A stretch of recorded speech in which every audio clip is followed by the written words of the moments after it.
Hi hi. എന്താ സാറേ, നമ്മുടെ പിള്ളേരൊക്കെ നല്ല റിവിഷനൊക്കെ കിടിലമായിട്ട് മുമ്പോട്ട് കൊണ്ടുപോയിക്കൊണ്ടിരിക്കുകയാണ്.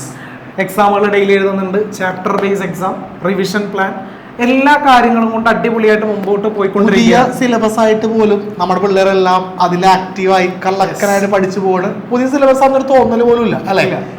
എന്നാലും ചെറിയൊരു പ്രശ്നമുണ്ട്. ഇതുവരെ എഴുതാത്ത എക്സാം, ഇതുവരെ എഴുതാത്തല്ല, ഇപ്പൊ 9th കഴിഞ്ഞ വർഷം നോക്കുകയാണെങ്കിൽ മുൻപത്തെ വർഷത്തെ ക്വസ്റ്റ്യൻ പേപ്പർ ഒക്കെ എടുത്ത് നോക്കി അരച്ച് കലക്കി പഠിക്കാനായിട്ട് ഒരുപാട് പ്രീവിയസ് ഇയർ ക്വസ്റ്റ്യൻ പേപ്പർ ഉണ്ടായിരുന്നു. പക്ഷെ ഇപ്രാവശ്യം പുതിയ സിലബസ് ആയപ്പോൾ എന്താ സാറാ പ്രശ്നം? പുതിയ ക്വസ്റ്റ്യൻ പേപ്പർ ആയിരിക്കുള്ളൂ. സ്വാഭാവികമായിട്ടും പുതിയ ടോപ്പിക്കുകൾ, ചോദ്യങ്ങൾ എവിടെ നിന്ന്, എങ്ങനെ, എത്ര മാർക്കിനൊക്കെ ചോദിക്കാം. ഈ ഒരു കാര്യത്തിൽ എല്ലാ മക്കൾക്കും ഒരു അവ്യക്തത ഉണ്ടാകും, ഒരു ഡൗട്ട് ഉണ്ടാകും. സോ ഇന്നത്തെ ക്ലാസ്സിൽ നമ്മൾ അതിനൊരു സൊല്യൂഷൻ ആയിട്ടാണ് വന്നിരിക്കുന്നത്. യെസ്, ഈ ഒരു ഡൗട്ട് അല്ലെങ്കിൽ ഈ ഒരു പ്രശ്നം നമ്മുടെ കുട്ടികൾക്ക് ആർക്കും ഉണ്ടാവാൻ പാടില്ല. എന്തെല്ലാം ബുദ്ധിമുട്ടുകൾ ഉണ്ടോ, അല്ലെങ്കിൽ ഒരു ക്വസ്റ്റ്യൻ പേപ്പർ നോക്കി പഠിക്കാനായിട്ട് വേണമല്ലോ എന്നൊരു ചിന്ത വേണ്ട. ദേ വന്നിരിക്കുന്നു, ന്യൂട്ടൺസ് നിങ്ങൾക്ക് വേണ്ടി അവതരിപ്പിക്കുന്നു 9th ഓണം എക്സാമിന്റെ ക്വസ്റ്റ്യൻ പേപ്പർ. ഇതുവരെ ആരും ചെയ്തിട്ടില്ല. നമുക്ക് തുടങ്ങാം. അപ്പൊ റെഡിയാണ് എല്ലാവരും? Yes, okay. അപ്പോൾ നമുക്ക് ഒട്ടും സമയം കളയാതെ നമ്മുടെ ക്വസ്റ്റ്യൻസിലോട്ടൊക്കെ എന്ത് ചെയ്യാം, അങ്ങ് പോകാം. ഓക്കെ, അപ്പൊ നമുക്ക് ആദ്യത്തെ കുറച്ച് ക്വസ്റ്റ്യനുകൾ, 1ാമത്തെ മുതൽ 5ാമത്തെ വരെ ചോദ്യത്തിന് എത്ര മാർക്കാണ് സാർ? 1 മാർക്ക് വീതമാണ്. ഇത് സാറ് ശരിക്കും വിദ്യാഭ്യാസ മന്ത്രിനെ കണ്ട് തയ്യാറാക്കിയ ക്വസ്റ്റ്യൻ പേപ്പർ ആണെങ്കിൽ ചെറിയ ഡൗട്ട് ഇല്ലാതില്ല. ആരോടും പറയണ്ട, ഇല്ല പറയണ്ട. നമ്മള് 3 പേരല്ലാണ്ട് വേറെ ആരും അറിയണ്ട. Yes, okay. അപ്പോൾ നമുക്ക് ഒട്ടും സമയം കളയാതെ നമ്മുടെ ചോദ്യങ്ങളിലോട്ടൊക്കെ അങ്ങ് പോകാം. യെസ്, അപ്പോൾ മറക്കണ്ട, 1ാമത്തെ മുതൽ 5ാമത്തെ വരെ ചോദ്യത്തിന് 1 മാർക്കാണ്. നിങ്ങളുടെ കയ്യിൽ കൃത്യമായിട്ടൊരു നോട്ട്ബുക്ക് ഉണ്ടാവണം. നിങ്ങൾ പറയുന്ന ഇമ്പോർട്ടൻറ്റ് ക്വസ്റ്റ്യൻസ് നിങ്ങൾക്ക് മനസ്സിലാകുന്നത് പോലെ വീഡിയോ ഒക്കെ പോസ് ചെയ്ത് വെച്ചിട്ട് കൃത്യമായിട്ട് എന്ത് ചെയ്യണം, നമ്മളത് സ്പീഡിൽ പറഞ്ഞു പോകും. വീഡിയോ അധികം നേരം ലോങ് ആക്കി നിങ്ങൾ ബുദ്ധിമുട്ടിക്കില്ല. അപ്പൊ നിങ്ങൾ ക്വസ്റ്റ്യൻസ് എന്ത് ചെയ്യുക, വരുമ്പോൾ ഏത് ചാപ്റ്ററിലാണെന്ന് നോക്കുക, അപ്പൊ തന്നെ മാർക്ക് ചെയ്ത് പോവാം. ഓക്കെ അല്ലേ? യെസ്. അപ്പൊ 1ാമത്തെ ക്വസ്റ്റ്യനിലേക്ക് പോവാം നിങ്ങൾക്ക് വേണ്ടി. ഓക്കെ, നമ്മൾ ഫസ്റ്റ് ക്വസ്റ്റ്യനിൽ പറയുന്നത് which among the following is not belongs to central list. കേന്ദ്ര ലിസ്റ്റിൽ ഉൾപ്പെടാത്ത, ചുവടെ കൊടുത്തിരിക്കുന്നതിൽ കേന്ദ്ര ലിസ്റ്റിൽ ഉൾപ്പെടാത്ത ഏത്? 4 ഓപ്ഷൻസ് ഉണ്ട്. ഡിഫൻസ് പ്രതിരോധം, ബാങ്കിങ്, അഗ്രികൾച്ചർ കൃഷി, റെയിൽവേ. 4 ഉണ്ട്. നിങ്ങൾക്ക് തന്നെ പറയാലോ, നമ്മുടെ ഹിസ്റ്ററിയിലെ 3rd ചാപ്റ്ററിലെ ക്വസ്റ്റ്യൻ ആണ്, 1 വേർഡ് ക്വസ്റ്റ്യൻ ആണ്. ഏതാണ് ആൻസർ? സെറ്റ് ആണെന്ന് എല്ലാവർക്കും അറിയാവുന്ന ക്വസ്റ്റ്യൻ തന്നെയാണ്. എന്താണ്? അഗ്രികൾച്ചർ അല്ലെങ്കിൽ കൃഷിയാണ് ഇതിന്റെ ആൻസർ ആയിട്ട് വരുന്നത്. ഇപ്പൊ തന്നെ അത് നോട്ട് ചെയ്ത് പോയിക്കോളൂ കേട്ടോ. ഓക്കെ, റൺസോ സാർ ഇവിടെ കൃത്യമായിട്ട് അത് ആൻസർ വന്നേക്കുമ്പോൾ ഒന്ന് മാർക്ക് ചെയ്ത് നിങ്ങൾ കാണിച്ചു തരും. അപ്പൊ കൃഷിയാണ് നമ്മുടെ ആൻസർ, എല്ലാവർക്കും അറിയാമെന്ന് പ്രതീക്ഷിക്കുന്നു. സാറേ, അപ്പൊ ഒരു കാര്യം കൂടെ നമുക്ക് പറഞ്ഞു കൊടുത്തേക്കാം. ഇതുകൂടെ നിങ്ങൾ കണക്ട് ചെയ്ത് പഠിച്ചേക്കുക. ഇതിൽ പറഞ്ഞേക്കുന്ന ബാക്കി വിഷയങ്ങളെല്ലാം അപ്പൊ ഏത് ലിസ്റ്റിൽ വരുന്നതായിരിക്കും? നമ്മുടെ സെൻട്രൽ ലിസ്റ്റിൽ വരുന്നതായിരിക്കും. ചിലപ്പോൾ ഒരു മാച്ച് ദ ഫോളോയിങ് അല്ലെങ്കിൽ ഇതേപോലെ ഒരു 1 വേർഡ് ക്വസ്റ്റ്യൻ ആയിട്ട് നമുക്ക് ചോദ്യങ്ങൾ പ്രതീക്ഷിക്കാം അല്ലേ സാറേ? തീർച്ചയായും. അപ്പോൾ ഇങ്ങനെ കൂടെ കണക്ട് ചെയ്ത് ഓരോ ക്വസ്റ്റ്യൻസ് പഠിച്ചിട്ട് നമുക്ക് അങ്ങോട്ട് പോകാം. 2ാമത്തത്, വേർ വാസ് വർത്തമാന മഹാവീര ബോൺ? വർത്തമാന മഹാവീരൻ ജനിച്ചത് എവിടെയാണ്? വൈശാലിയിലാണോ സാറേ? ഞാൻ ഈ ചാപ്റ്റർ എടുക്കാത്തതുകൊണ്ട് എനിക്ക് വ്യക്തമായ ധാരണയില്ല. നോക്കാം. ഞാൻ ഗസ് ചെയ്യാം സാറേ. ഗസ് ചെയ്തു. വൈശാലിയിലല്ല, മഗധയിലല്ല, ഗാന്ധാരയിലല്ല. സാറേ ഉത്തരം പറഞ്ഞോ? ഞാൻ ഒന്ന് ഗസ് ചെയ്തേക്കട്ടെ. Vaishali. Correct answer Vaishali. Okay, വൈശാലിയാണ് കറക്റ്റ് ആൻസർ. വൈശാലിയാണ് കറക്റ്റ് ആൻസർ. ഓക്കെ, അപ്പൊ 2ാമത്തെ ചോദ്യം കിട്ടി. വർത്തമാന മഹാവീര ബോൺ എവിടെയാണ് ജനിച്ചത്? വൈശാലി. ഓക്കെ, ഒട്ടും സമയം കളയാതെ നമുക്ക് 3ാമത്തെ ചോദ്യത്തിലോട്ട് പോകാം. അതിന് മുമ്പ് ഇദ്ദേഹത്തെ അറിയൂ സാർ? സാർ ഇത് ബുദ്ധനല്ലേ സാർ? നമ്മളിപ്പോ എന്തിനെ കുറിച്ചാണ് പറഞ്ഞുകൊണ്ടിരുന്നത്? വർത്തമാന മഹാവീര. കാര്യം പറയട്ടെ, ഇവരെല്ലാം ഒരുപോലെ ഇരിക്കുന്നോണ്ട് എനിക്ക് തന്നെ മാറിപ്പോണ്. പക്ഷേ കുട്ടികളെ ഒരു കാര്യം ഞാൻ പറയാം, നമ്മുടെ വീഡിയോ കാണുന്ന ന്യൂട്ടൺസിന്റെ മക്കൾക്ക് ബുദ്ധൻ എന്ന് പറയുമ്പോൾ ആദ്യം ഇപ്പൊ നിങ്ങളുടെ മനസ്സിലേക്ക് വന്ന മുഖം ഇതായിരിക്കില്ല. നിങ്ങളുടെ മനസ്സിലേക്ക് ഇപ്പൊ ഒരു ബുദ്ധന്റെ മുഖം വന്നിട്ടുണ്ടാവും. സാറിന് അറിയാം ബുദ്ധനെ? ഇല്ല സാറേ. ഇല്ല. നമ്മുടെ പിള്ളേര് വീഡിയോന്റെ താഴെ കമന്റ് ചെയ്യും, അപ്പൊ നമുക്കറിയാം. ഓക്കെ, എന്ത് കമന്റ് ആയിരിക്കും ചെയ്യാം? അത് ഞാനും പിള്ളേരും നമ്മളുടെ രഹസ്യമാണ്. ആ രഹസ്യം ഞാൻ അറിഞ്ഞിരുന്നു. എന്റെ കുറച്ച് ചാരന്മാർ എനിക്ക് ചോറ് തന്നിരുന്നു. ഓക്കെ, അവന്മാരും താഴെ കമന്റ് ചെയ്യും എന്നാണ്. Okay, yes. അപ്പൊ നമുക്ക് ഒട്ടും സമയം കളയാതെ അടുത്ത ചോദ്യം. Trans Himalayas is known by what other name, അതായത് ട്രാൻസ് ഹിമാലയത്തെ അറിയപ്പെടുന്ന മറ്റൊരു പേര് എന്താണ്? ഈ ഭാഗത്തു നിന്ന് ഒരുപാട് വൺ വേർഡ് പ്രതീക്ഷിക്കാം. എങ്കിലും നമ്മൾ പറയുന്ന ഒരു ക്വസ്റ്റ്യൻ ആണ് ട്രാൻസ് ഹിമാലയത്തിന്റെ മറ്റൊരു പേര് എന്താണെന്നുള്ളതാണ്. ജസ്റ്റ് ഓപ്ഷൻസ് ഇവിടെ ഉണ്ട്. Himachal Himalaya, inner Himalaya, Tibetan Himalaya, great Himalaya. ഇതിൽ ആൻസർ ഏതാണ് സാറേ? I think Tibetan Himalaya. ഓ, ടിബറ്റൻ. സാറ് വരയ്ക്കാൻ നോക്കിയിട്ട് നടന്നില്ലല്ലേ? ഓക്കെ, സാർ ടാബ് കുറച്ച് പുതിയതായിട്ട് ഉപയോഗിക്കുന്നുണ്ടെന്ന് തോന്നുന്നു. ടിബറ്റൻ ഹിമാലയാണ് ആൻസർ. ഇത് വൺ വേർഡ് ക്വസ്റ്റ്യൻ ആണ്. സാർ അടുത്ത ക്വസ്റ്റ്യനിലേക്ക് പോകാം, സമയം കളയണ്ട. Dash is known as the roof of the world. ലോകത്തിന്റെ മേൽക്കൂര എന്നറിയപ്പെടുന്നത്. ഇത് പറഞ്ഞില്ലെങ്കിൽ പ്രശ്നമാകും. പല ചെറിയ ചെറിയ ക്ലാസ്സുകളിലും സാറ് പഠിച്ചിട്ടുണ്ടാവൂലേ? പഠിച്ചിട്ടുണ്ടാവും. പി ആണ് ഇതിന്റെ ആൻസറിന്റെ സ്റ്റാർട്ടിങ്. ഓക്കെ, ഇപ്പൊ നിങ്ങൾക്ക് ആൻസർ കിട്ടിയിട്ടുണ്ടാവും. നമുക്ക് ആൻസറിലേക്ക് പോകാം. പർവ്വതക്കെട്ട് എന്നാണ് അതിന്റെ ആൻസർ വരുന്നത്. Okay, very good, very good, super. അടുത്ത ക്വസ്റ്റ്യനിലേക്ക് പോകും സാറേ. അതിനു മുമ്പ് ഇതെന്താണെന്നറിയോ സാർ? സാർ ഇത് എവറസ്റ്റ് നമ്മളിപ്പോ പഠിച്ചുകൊണ്ടിരുന്ന സംഭവമാണ്. ആക്ച്വലി നമ്മുടെ സജയ് സാറിന്റെ ഒരു ക്രിയേറ്റിവിറ്റി ആണ്. ആണോ? പാമ്പർ പർവ്വതക്കെട്ടായിരിക്കും ഉദ്ദേശിച്ചത് സാർ. ഇത് എന്താണ്? പാമ്പറാണോ അത്? അതെ, അത് നമുക്ക് സജയ് സാറിനോട് തന്നെ ചോദിക്കാം. നിങ്ങൾ അടുത്ത് വരും, അപ്പൊ എന്താന്ന് മനസ്സിലായില്ല. ഇതിന്റെ അത് പറഞ്ഞ ആവശ്യം എവിടെ? അത് സമയം കളയാനായിട്ട്. Name any salt lake located in the plains of Rajasthan. Rajasthan സമതലത്തിൽ സ്ഥിതി ചെയ്യുന്ന ഏതെങ്കിലും ഒരു ഉപ്പ് തടാകത്തിന്റെ പേര് എഴുതുക. അടിപൊളി ക്വസ്റ്റ്യൻ. അപ്പൊ നമുക്ക് സമയം കളയാതെ ആൻസറിലോട്ട് പോകാം. സാംബ, ദിദ്വാന, സർഗോൾ, ഇതിൽ ഏതെങ്കിലും ഒരെണ്ണമാണ് എഴുതേണ്ടത്. കാര്യം 1 മാർക്കിന്റെ ചോദ്യമാണ് അവിടെ. ഓക്കെ, അപ്പൊ ഒന്നും കൂടെ പറയാം. സാംബ, ദിദ്വാന ആൻഡ് സാർഗോൾ, ഇതാണ് അവിടെ. പഠിക്കുമ്പോൾ നോർത്ത് ഇന്ത്യൻ പ്ലെയിനെ നമ്മൾ എത്ര ഡിവൈഡ് ചെയ്തിട്ടുണ്ട്?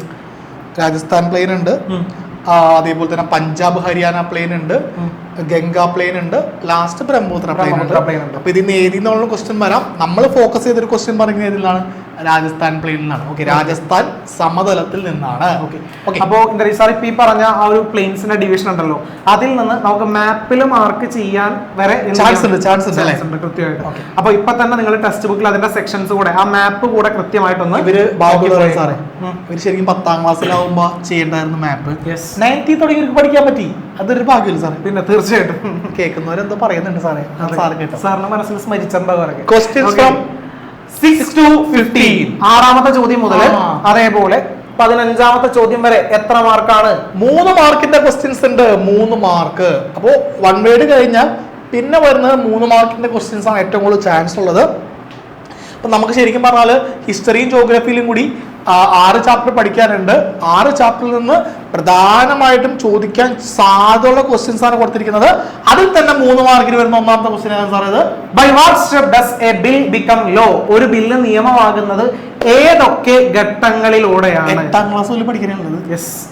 ഇവരുടെ ഭാഗ്യം എന്താണെന്നറിയോ സാറേ? ഇവർക്ക് 8ാം ക്ലാസ്സിൽ പഠിക്കാനുണ്ടായിരുന്ന 4ാമത്തെ ചാപ്റ്റർ ഔർ ഗവൺമെന്റ് എന്ന് പറയുന്ന ചാപ്റ്ററിലെ ഒരുപാട് കണ്ടന്റ് 9ാം ക്ലാസ്സിൽ വന്നപ്പോ അവിടെ ഹിസ്റ്ററിയിൽ 4ാമത്തെ ചാപ്റ്റർ ആയിട്ട് എടുത്തു. ഹിസ്റ്ററിയിൽ 4ാമത്തെ ചാപ്റ്റർ ആയിട്ട് എടുത്തിട്ടുണ്ട്. ഇത് ഇപ്പൊ ഇവരുടെ സിലബസിൽ വന്ന മാറ്റം ജസ്റ്റ് ഒന്ന് പറഞ്ഞു ആയിക്കോട്ടെ. 8th ശരിക്കും 9th ഒരുപാട് വ്യത്യാസം ഉണ്ടായിരുന്നു. ഇപ്പൊ നോക്കിയപ്പോൾ നിങ്ങൾക്ക് പെട്ടെന്ന് നോക്കുമ്പോൾ ഒരുപാട് തോന്നിയെങ്കിലും ഈ 8th എന്താണോ പഠിച്ചത് അതിന്റെ കണ്ടിന്യൂഷൻ ആണ് 9th വരുന്നത്. അടുത്ത വർഷം 10th സിലബസ് മാറും. 9th പഠിച്ചതിന്റെ കുറച്ചും കൂടി ബാക്കിയുള്ള കാര്യങ്ങൾ എന്തിൽ പഠിക്കാം? 10th പഠിക്കാം. നിങ്ങൾ എന്തായാലും ഭാഗ്യം ചെയ്ത ബാച്ച് തന്നെയാണ് അല്ലെ? വലിയ സിലബസ് മാറിയെന്ന് വെച്ച് പേടിക്കേണ്ട ആൾക്കാരൊന്നുമല്ല. ഓക്കെ, അപ്പൊ നമുക്ക് സാറേ സമയം കളയാതെ ഇതിന്റെ ആൻസറിലോട്ട് പോകാം. അതായത് അതില് 3 റീഡിംഗ് ഉണ്ട്. First reading, second reading, third reading. ഷോർട്ടായിട്ട് പറഞ്ഞ ഫസ്റ്റ് റീഡിംഗിൽ സാർ ആ ബില്ല് ജസ്റ്റ് ഒന്ന് പ്രസന്റ് ചെയ്യും. ഓക്കെ, 2ാമത്തെ റീഡിംഗിൽ ബില്ല് എന്തെങ്കിലുമൊക്കെ മാറ്റങ്ങൾ വരുത്തണോ എന്നുള്ള കാര്യങ്ങളെ കുറിച്ച് അവർ ഡീറ്റെയിൽഡ് ആയിട്ട് ചർച്ച ചെയ്യും. ഓക്കെ, 3ാമത്തെ റീഡിംഗിൽ ഇത് കംപ്ലീറ്റ് ആയിട്ട് അക്സെപ്റ്റ് ചെയ്യുകയോ അല്ലെങ്കിൽ റിജക്ട് ചെയ്യുകയോ ചെയ്യും. ഓക്കെ, അതായത് ഫസ്റ്റ് വെറുതെ റീഡ് ചെയ്യുക, പ്രസന്റ് ചെയ്യുക. അത് ഏത് ഹൗസിൽ വേണമെങ്കിലും, ലോക്സഭയിലോ രാജ്യസഭയിലോ എവിടെയെങ്കിലും പ്രസന്റ് ചെയ്യാം. എന്നിട്ട് സെക്കൻഡ് റീഡിംഗിൽ കറക്ഷൻസ് വരുത്താം. തേർഡ് റീഡിംഗിൽ അത് പാസ്സായോ ഇല്ലയോ എന്ന് നോക്കുക.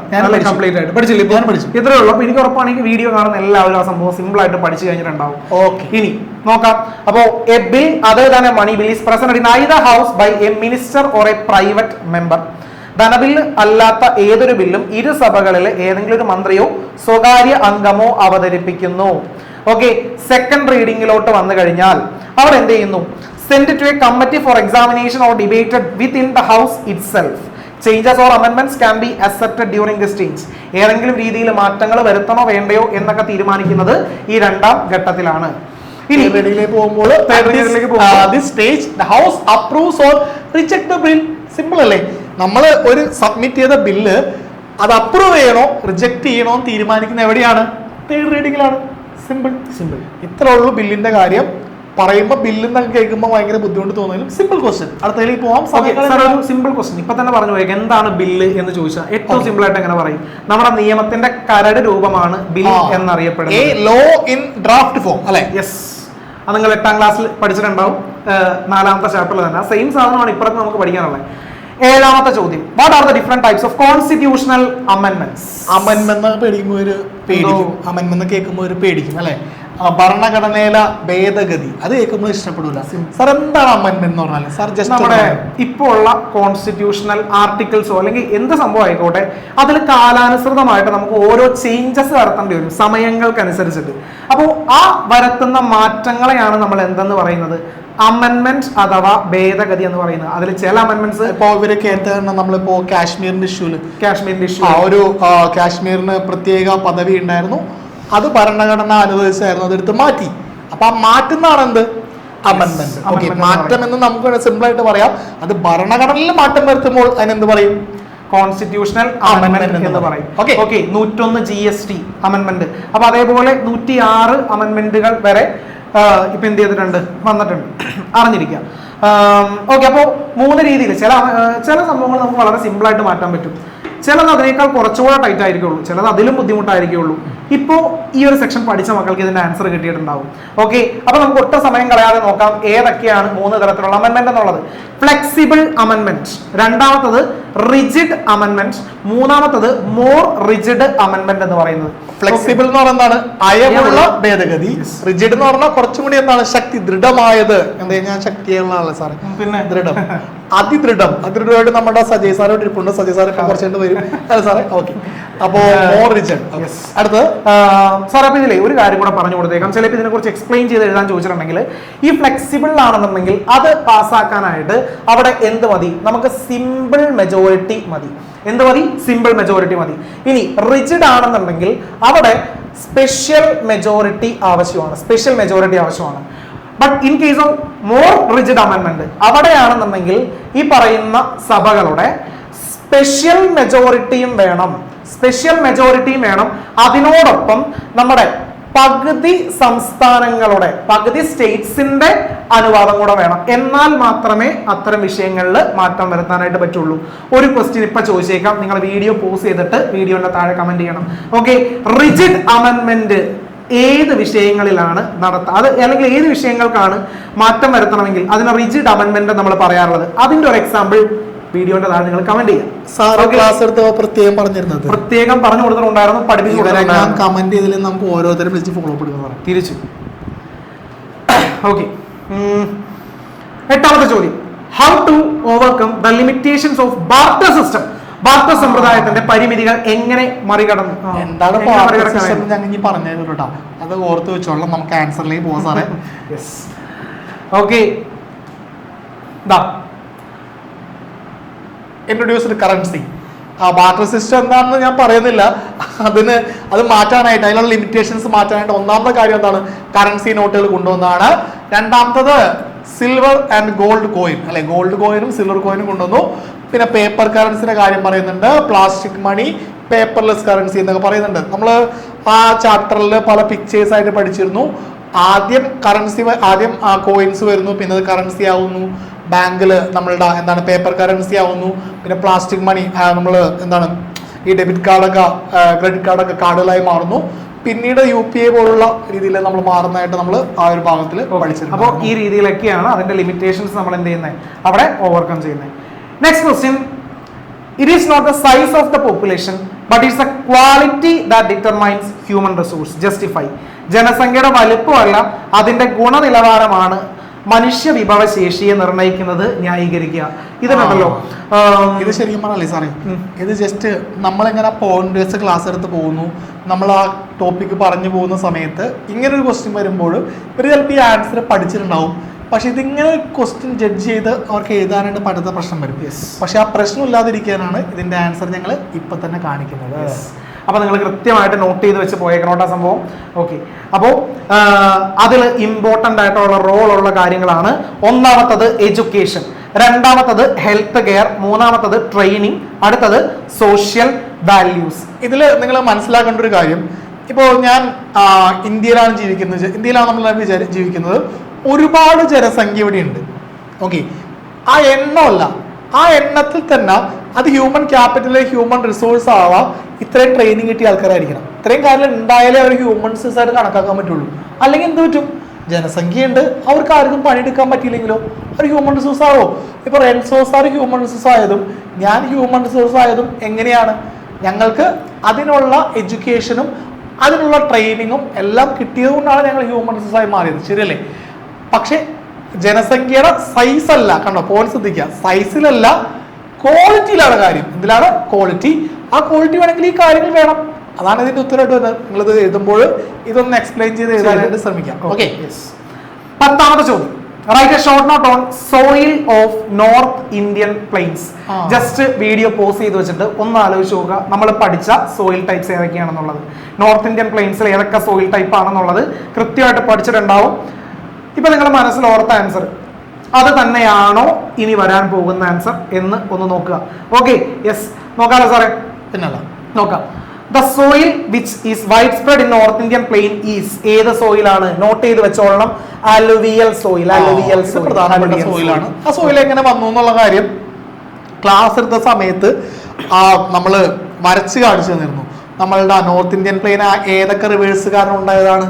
നോർത്ത് ഇന്ത്യൻ പ്ലെയിന് വേറൊരു പേരുണ്ടല്ലോ, ഇൻഡോ ഗംഗ ബ്രഹ്മപുത്ര പ്ലെയിൻ. ഈ 3 റിവേഴ്സ് സെഡിമെന്റ്സ് നമ്മളുടെ ഹിമാലയത്തിൽ നിന്നുള്ള സെഡിമെന്റ്സ് കൊണ്ടുവന്ന് ഡെപ്പോസിറ്റ് ചെയ്താണ് എന്നുണ്ടായിരിക്കുന്നത് ഈ അലുവിയൽ സോയിൽ ഉണ്ടായിരിക്കുന്നത്. ആ സോയിലിനുള്ള പ്രത്യേകത എന്താണ്? ഫെർട്ടൈൽ ആണ്, അല്ലെ? നല്ല ഫലഭൂയിഷ്ടമായ മണ്ണാണ്. ബാക്കിയുള്ള കാര്യങ്ങൾ നിങ്ങൾ വായിച്ചു നോക്കിക്കോളൂ, നിങ്ങളുടെ രീതിക്ക് എഴുതിക്കോളൂ. ഓക്കെ, ഈ പോയിന്റ് നിങ്ങളുടെ മനസ്സിൽ എപ്പോൾ നോക്കിയാലും ഉണ്ടാവണം. ഏത് പാതിരയ്ക്ക് വിളിച്ചു ചോദിച്ചാലും പറയാൻ പറ്റുന്ന കാര്യമായിരിക്കണം. ഓക്കെ, നമ്മുടെ നോർത്ത് ഇന്ത്യൻ പ്ലെയിൻസിന്റെ ഫീച്ചേഴ്സ്, സോയിൽ ടൈപ്സ്, ഇത് രണ്ടും ഇമ്പോർട്ടന്റ് ആണ്. ഈ ഒരു സെക്ഷനിൽ നിന്ന് എന്തായാലും നമുക്കൊരു ക്വസ്റ്റ്യൻ പ്രതീക്ഷിക്കാം. ഓക്കെ, അപ്പൊ അതിന്റെ ആൻസർ ആണ് ഇപ്പോൾ നമ്മൾ പറഞ്ഞു പോയ ആൻസറിന്റെ ആ ഒരു മലയാളം സെക്ഷനാണ് ഈ തന്നിരിക്കുന്നത്. വായിച്ചു നോക്കിയിരുന്നാൽ മതി എല്ലാവരും. നമുക്ക് അടുത്ത ചോദ്യത്തിലോട്ട്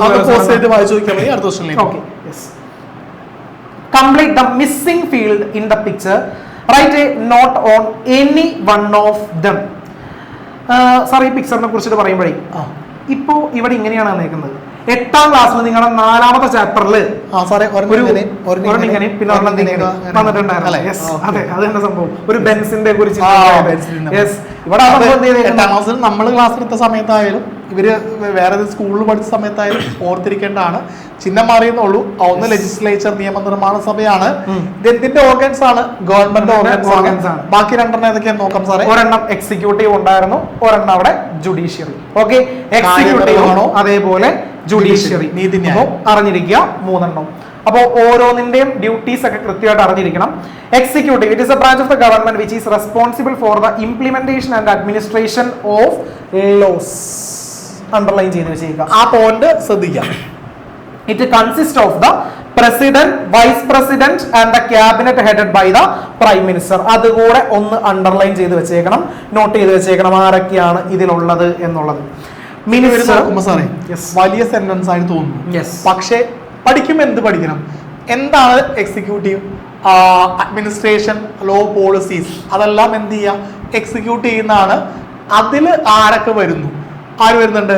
പ്രസിഡന്റ് വരുന്നുണ്ട്, വൈസ് പ്രസിഡന്റ് വരുന്നുണ്ട്, ക്യാബിനറ്റ് വരുന്നുണ്ട്.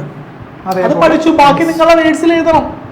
ഓക്കെ, അത്രയും കാര്യങ്ങളേ ഉള്ളൂ. യെസ്, ഓക്കെ, അതിന്റെ തന്നെ മലയാളമാണ് ഇവിടെ തന്നിരിക്കുന്നത്. നോക്കിയിരുന്നേക്കാം കേട്ടോ, ഫുള്ളായിട്ട് വായിക്കുന്നില്ല, ഒരുപാട് ലെങ്ത് ആയി പോകുന്നത് കൊണ്ടാണ്. നോക്കിയിരുന്നാൽ മതി. കാര്യനിർവഹണ വിഭാഗം ഇപ്പൊ ഈ പറഞ്ഞ ആരൊക്കെയാണ് അതിലുള്ളത്, എന്തൊക്കെയാണ് അവര് ചെയ്യുന്നത്. നമ്മൾ ഈ വീഡിയോയിൽ ഉദ്ദേശിക്കുന്ന ക്വസ്റ്റ്യന്റെ ആൻസർ മൊത്തം എക്സ്പ്ലെയിൻ ചെയ്യുക എന്നുള്ളതല്ല. ഇങ്ങനെയുള്ള ക്വസ്റ്റ്യൻസ് വരും, അതിങ്ങനെയാണ് ആൻസർ ചെയ്യേണ്ടത് എന്നതാണ്. പരമാവധി ചോദ്യങ്ങൾ നിങ്ങളിലേക്ക് എത്തിക്കുക എന്നുള്ളതാണ്. Okay, yes, okay. അപ്പോൾ നമുക്ക് ഒട്ടും സമയം കളയാതെ അടുത്ത ചോദ്യത്തിലോട്ട് പോകാം. ഓക്കെ, അതിന് മുമ്പ് ജുഡീഷ്യറി എന്താണെന്ന് പറഞ്ഞിട്ടുണ്ട്. ഓക്കെ, ജുഡീഷ്യറി എന്ന് പറഞ്ഞിട്ടുണ്ടെന്നുണ്ടെങ്കിൽ mechanism that ensure the function of legislative and executive in accordance to the constitution. അതായത് മുകളിൽ പറഞ്ഞേക്കുന്ന ലെജിസ്ലേറ്റീവും എക്സിക്യൂട്ടീവ് ഉണ്ടല്ലോ, അത് ഭരണഘടന അനുസൃതമായിട്ട് തന്നെയാണോ പ്രവർത്തിക്കുന്നത് എന്ന് ചെക്ക് ചെയ്യുന്ന സ്ഥാപനമാണ് ആര്? ജുഡീഷ്യറി അഥവാ നീതിന്യായ വിഭാഗം എന്ന് പറയുന്നത്. ഓക്കെ, അടുത്തത് write a note on Buddhist stupas. നമ്മളുടെ എനിക്ക് തോന്നുന്നു ഒരു ക്വസ്റ്റ്യൻ പേപ്പറിൽ നമ്മൾ ഉൾപ്പെടുത്തിയിരുന്നു സ്തൂപത്തിനെ കുറിച്ചുള്ള ക്വസ്റ്റ്യൻ നമ്മുടെ ഉൾപ്പെടുത്തിയിട്ടുണ്ടായിരുന്നു. ബുദ്ധ സ്തൂപങ്ങളെ പറ്റിയിട്ട് എഴുതാൻ പറഞ്ഞിട്ട്. ഓക്കെ, 3 മാർക്കിന്റെ തന്നെ മറ്റൊരു ചോദ്യമാണ്. Stupas are the building built on the sites where the physical remains of ബുദ്ധൻ അല്ലേ? യെസ്, ബുദ്ധൻ. ഓക്കെ, എനിക്ക് ഈ ബുദ്ധൻ എന്ന് പറയുമ്പോൾ നമ്മൾ ക്ലാസ്സിൽ കാണിച്ച ഒരു ബുദ്ധന്റെ ഫേസ് ആണ് സാർ ഓർമ്മ വരുന്നത്. ഓക്കെ, എനിക്ക് മാത്രമല്ല നമ്മുടെ ക്ലാസ്സിലുള്ള എല്ലാവർക്കും ശരിയാക്കി തരാം. അടുത്ത ക്വസ്റ്റ്യനിലേക്ക് പോവാം. Okay, yes. അപ്പൊ ബാക്കി നോക്കിയേക്കാം. They are rich in carving. Sanchi and Sarnath stupas are famous. അപ്പൊ സ്തൂപങ്ങൾക്ക് എക്സാമ്പിൾ ഏതാണെന്ന് ചോദിച്ചു കഴിഞ്ഞിട്ടുണ്ടെങ്കിൽ വൺ വേർഡ് എക്സ്പെക്ട് ചെയ്യാവുന്ന ചോദ്യമാണ്. ഓക്കെ, അണ്ടർലൈൻ ചെയ്ത് വെച്ചേക്കണം ഈ 2 എണ്ണം. ഓക്കെ, ബുദ്ധന്റെ ഭൗതിക അവശിഷ്ടങ്ങളോ ബുദ്ധൻ ഉപയോഗിച്ച വസ്തുക്കളോ അടക്കം ചെയ്ത സ്ഥലങ്ങളിൽ നിർമ്മിക്കുന്ന കെട്ടിടങ്ങളാണ് ഇതെന്ന് പറയുന്നത് സ്തൂപങ്ങൾ എന്ന് പറയുന്നത്. എക്സാമ്പിൾ ആണ് സാഞ്ചി, സാരാനാഥ് എന്നിവിടങ്ങളിലെ സ്തൂപങ്ങൾ എന്ന് പറയുന്നത്. ഓക്കെ സാർ, അതിന്റെ ഒരു എക്സാമ്പിളിന്റെ ഒരു പിക്ചറാണ് കൊടുത്തേക്കുന്നത്. ഒരു ഉപയോഗം സജയ് സാറിനെ കൊണ്ട് ഉണ്ടായിട്ടുണ്ട്. തീർച്ചയായിട്ടും. യെസ്, ഒരു ഉപയോഗമല്ല സാർ, എനിക്ക് ഒരുപാട് ഉപയോഗം ഉണ്ടായിട്ടുണ്ട്. ഓക്കെ, ഉപയോഗം കൂടിക്കൂടി വരുന്നു. ക്രിയേറ്റിവിറ്റി. ഫോട്ടോ ഡൗൺലോഡ് ചെയ്യാൻ ഇതൊക്കെ അടിയിൽ പണിയെടുക്കുന്നു. പിന്നെ തീർച്ചയായിട്ടും ഒട്ടുഎളുപ്പമല്ല. നല്ല fresh photo. What are the factors of production? ഉൽപാദനത്തിലെ ഘടകങ്ങൾ ഏതെല്ലാം? ഇത് ഇവര് കമന്റ് ചെയ്യുന്നതാണ്. സത്യം പറഞ്ഞാൽ ക്ലാസ് എടുത്തപ്പോൾ റിപ്പീറ്റ് ചെയ്ത് പറഞ്ഞിട്ടുണ്ട്. പ്രൊഡക്ഷനിൽ 4 ഫാക്ടേഴ്സ് ആണ് പ്രധാനമായിട്ട് ഉണ്ടാവുക. അത് ഏതൊക്കെയാണ്? ലാൻഡ്. സോറി സാർ, ഞാൻ കുറച്ച് ആവേശം കൂടുതലാണ്. ഓക്കെ, ആവേശം കൂടി എന്റെ കുറെ ഫോട്ടോസ് ഒക്കെ കാണിക്കുന്നതായിട്ട് എന്റെ ചാരന്മാർ എനിക്ക് മെസ്സേജ് അയച്ചിട്ടുണ്ടായിരുന്നു. ചാരന്മാരെ പേര് ഞാൻ പറയില്ല. ഒരാളെനിക്ക് അറിയാം, കാർത്തിക സിപ്പി. ഇല്ലില്ല, അവള് എന്റെ ശത്രുവാണ്. ഈ വീഡിയോ കാണുകയാണെങ്കിൽ വേണ്ട, കട്ട് ചെയ്തേക്കാം. ചാക്കോ സാർ ഇത് കട്ട് ചെയ്തു. നോക്കാം. What are the factors of production? ഒരു 4 എണ്ണം. Land, labour, capital, organisation. Once again ഏതൊക്കെയാണ്? Land, labour, capital, organisation. ഭൂമി, തൊഴിൽ, മൂലധനം, സംഘാടനം. ഇത് ചോദിക്കാനായിട്ട് സാധ്യതയുണ്ട്. റിവാർഡുകളൊന്നും പറഞ്ഞു നോക്കാം. ലാൻഡ് ആണെങ്കിൽ നമുക്ക് എന്ത് റിവാർഡ് കിട്ടും? റെന്റ് കിട്ടും അല്ലെ, പാട്ടം, വാടക കിട്ടുന്നു. ലേബർ ആണെങ്കിൽ പണി ചെയ്ത് കിട്ടും, കൂലി കിട്ടും, വേജ് കിട്ടും. ഓക്കെ, ക്യാപിറ്റൽ ആണെങ്കിൽ എന്ത് കിട്ടും? ഇൻട്രസ്റ്റ് കിട്ടും, പലിശ കിട്ടും. ഓർഗനൈസേഷൻ, സംഘാടനം അല്ലെങ്കിൽ ഓണ്ടർപ്രണർഷിപ്പ് ആണെങ്കിൽ എന്ത് കിട്ടും? നമുക്ക് അതിന് പ്രോഫിറ്റ്, ലാഭം കിട്ടും. ഓക്കെ, പറഞ്ഞിരിക്കുക. യെസ്. അടുത്ത ചോദ്യം, complete the missing parts in the field. കളത്തിൽ വിട്ടുപോയ ഭാഗങ്ങൾ പൂർത്തിയാക്കുക. അപ്പോ നമ്മുടെ പഴയ നയനത്തിലാണെങ്കിൽ ഫസ്റ്റ് പാർട്ടിൽ ഒരുപാട് മാച്ച് ദ ഫോളോയിങ് വരാവുന്ന കാര്യങ്ങൾ റിപ്പീറ്റഡ് ആയിട്ട് നമ്മൾ കണ്ടിരുന്നു. പക്ഷെ ഇതില് നമ്മൾ കണ്ടിട്ട് അങ്ങനെ സോർട്ട് ചെയ്ത ഒരു മാച്ച് ദ ഫോളോയിങ് അല്ലെങ്കിൽ ഫിൽ ഇൻ ദ ബ്ലാങ്ക്സ് ആണ് ഇവിടെ കൊടുത്തിരിക്കുന്നത്. ഓക്കെ, അപ്പോ എ, ബി, സി ഏതാണെന്നുള്ളത് വീഡിയോ നിങ്ങൾ പോസ് ചെയ്ത് വെക്കാം. എയും ബിയും ഒന്ന് ചെയ്തു കമന്റ് ചെയ്യാം. നിങ്ങളുടെ കമന്റുകളാണ് ഞങ്ങൾക്ക് എനർജി ചേരുന്നത്. അതെ, നമുക്ക് ഇതെല്ലാം കഴിഞ്ഞിട്ട് നമുക്കൊരു ലൈവിന് കാണാനുണ്ട് കേട്ടോ. അതെ, ഒരു ഫയർ ആയിരിക്കും, നമുക്കൊന്ന് തകർക്കണം. നമുക്കൊന്ന് പിന്നല്ല അതിന്റെ ഒരു സാമ്പിൾ. ഓക്കെ, അപ്പൊ നമുക്ക് സമയം കളയാൻ നമുക്ക് അതിന്റെ ആൻസറിലോട്ട് പോകാം. ഒന്നാമത്തത് എ ആൻസർ ഇംഗ്ലണ്ട്. രണ്ടാമത്തത് ഫാഹിയാൻ ഗുഹകൾ അഥവാ ഫാഹിയൻ കേവ്. മൂന്നാമത്തെ ആൻസർ ഇന്ത്യ. ഇത് തന്നെയാണോ നിങ്ങൾ ആൻസർ കമന്റ് ചെയ്തത് എന്നൊന്ന് നോക്കുക. ഓക്കെ, അപ്പോ 15ാമത്തെ ചോദ്യം. ഇപ്പൊ തന്നെ ഏകദേശം പകുതി ചോദ്യങ്ങളായിട്ടുണ്ട് നമ്മുടെ. ഓക്കെ, അപ്പോ 15ാമത്തെ idea propagated by the emperor Ashoka to maintain peace and co-existent among his subjects which were main ideas. അങ്ങനെയാണ് ഈ ക്വസ്റ്റ്യൻ വന്നിരിക്കുന്നത്. തന്റെ പ്രജകൾക്കിടയിൽ സഹവർത്തിത്വവും സമാധാനവും നിലനിർത്താനായിട്ട് അശോക ചക്രവർത്തി പ്രചരിപ്പിച്ചിരുന്ന ആശയങ്ങൾ ഏത് പേരിൽ അറിയപ്പെടുന്നു? ഇതിലെ പ്രധാനപ്പെട്ട ആശയങ്ങൾ എഴുതുക. ഇപ്പൊ നമ്മുടെ മക്കൾക്ക് എന്തായാലും കൃത്യമായിട്ട് അറിയാൻ പറ്റും. കാരണം ക്ലാസ്സിൽ വെച്ച് നമ്മൾ ഇരുത്തി പെട്ടെന്ന് അങ്ങ് പഠിപ്പിച്ച് പോയ ചോദ്യമാണ് ക്ലാസ്സിൽ എടുത്തുകൊണ്ടിരുന്ന സമയത്ത്. എനിക്കൊരു കാര്യം പറയാനുണ്ട്. ഈ ക്വസ്റ്റ്യൻ ശരിക്കും പറഞ്ഞാല് എടുത്തിരിക്കുന്നതിൽ ഇന്നേക്കാൾ കൂടുതൽ എക്സ്പീരിയൻസ് ഉള്ള ഒരാളെ എനിക്ക് വിളിക്കാറുണ്ട്. ആരാണ്? എനിക്ക് വേറൊരു മോനുണ്ടെന്ന് പറയുന്നത്. അതെ, അതുപോലെ എനിക്ക് ഒരാൾ വിളിക്കാറുണ്ട്. നമുക്ക് വീഡിയോ കുഞ്ഞുണ്ണി സാറല്ല, ദോഫലയിൽ നിന്ന് ഞാൻ പുതുതായിട്ട് ഇറക്കുമതി ചെയ്തിരിക്കുന്നതാണ്. ആണോ? ആണോ? യെസ്. അപ്പൊ സജയ് സാറിനൊന്ന് വിളിച്ചോട്ടെ? തീർച്ചയായിട്ടും. Okay, Sajay sir, sir. Yes, ഇതാണ് ഇന്ദ്രജിത് സാർ പറഞ്ഞ അതെ അടുത്ത ഒരു കണ്ണി, കണ്ണി. ഓഫ്ലൈനിൽ നിന്ന് എന്നെ ഇവർ ഇങ്ങടേക്ക് വാങ്ങിയതാണ്. അതായത് ഈ വീഡിയോ ചെയ്യാനായിട്ട് എന്നെ വാങ്ങിയത്. എന്നെ കൂടെ പണി എടുപ്പിച്ച്, എന്റെ ദൈവമേ, ആ ഫോട്ടോസ് ഒക്കെ കണ്ടില്ലേ, അതെന്റെ ക്രിയേറ്റിവിറ്റി ആണ്. എങ്ങനെ ഉണ്ടായിരുന്നു അല്ലേ? സന്തോഷം. ഓക്കെ സാർ, നമുക്ക് ഒട്ടും സമയം കളയാതെ പോകാം. ഓക്കെ, ഇതിന്റെ ആൻസർ ഇത് ഇപ്പൊ നിങ്ങൾക്ക് ക്ലാസ്സിൽ വെച്ചിട്ട് കൃത്യമായിട്ട് പഠിച്ച കാര്യങ്ങളൊക്കെ ഓർമ്മയുണ്ടാകും. Be tolerant to other religion, respect elders and teachers. ഇത് പറഞ്ഞപ്പോ നമ്മുടെ ബുദ്ധന്റെ ഫോട്ടോ കാണിച്ചിട്ട് ചിരിച്ചവരെയൊക്കെ ഞാൻ ഈ സമയത്ത് സ്നേഹത്തോടെ ഓർക്കുന്നു. Be kind to slaves and the sick, അതായത് രോഗികളോടും അതേപോലെ അടിമകൾ ആ ഒരു വിഭാഗത്തോടും എന്ത് ചെയ്യാം, ദയവ് കാണിക്കുക. ഒന്ന് മലയാളം ഒന്ന് ഓടിച്ചു നോക്കാം. മറ്റു മതവിശ്വാസികളോട് സഹിഷ്ണുത കാണിക്കുക, മുതിർന്നവരെയും ഗുരുക്കന്മാരെയും ബഹുമാനിക്കുക, അടിമകളോടും രോഗികളോടും ദയ കാണിക്കുക. മറന്നു പോയേക്കരുത്, ഇമ്പോർട്ടന്റ് ക്വസ്റ്റ്യൻ. അതെ, ഞാൻ അടുത്ത ക്വസ്റ്റ്യൻ. മക്കളെ, ഇനി ഇപ്പൊ ഇതുവരെ നമ്മൾ ചർച്ച ചെയ്തത് 3 മാർക്കിന്റെ ക്വസ്റ്റ്യൻ ആണ്. ഓക്കെ, നമ്മളൊരു 10-11 ക്വസ്റ്റ്യനോളം നമ്മൾ എന്താ സെറ്റ് ആയിട്ട് നമ്മൾ ഓരോന്നും ഇഞ്ച് ബൈ ഇഞ്ചായിട്ട് നമ്മൾ പഠിച്ചു വിട്ടുണ്ട് അല്ലെ. ഇനി നമ്മൾ ചർച്ച ചെയ്യാൻ പോകുന്നത് 4 മാർക്കിന്റെ ക്വസ്റ്റ്യൻ ആണ്. നമ്മളിപ്പോ 16ാമത്തെ ക്വസ്റ്റ്യനിലേക്ക് വരാൻ പോവുകയാണ്. 4 മാർക്കിന്റെ ക്വസ്റ്റ്യൻ ആണ് സാറേ. ഒന്നാമത്തെ ചോദ്യം, what are the characteristics of mesolithic age?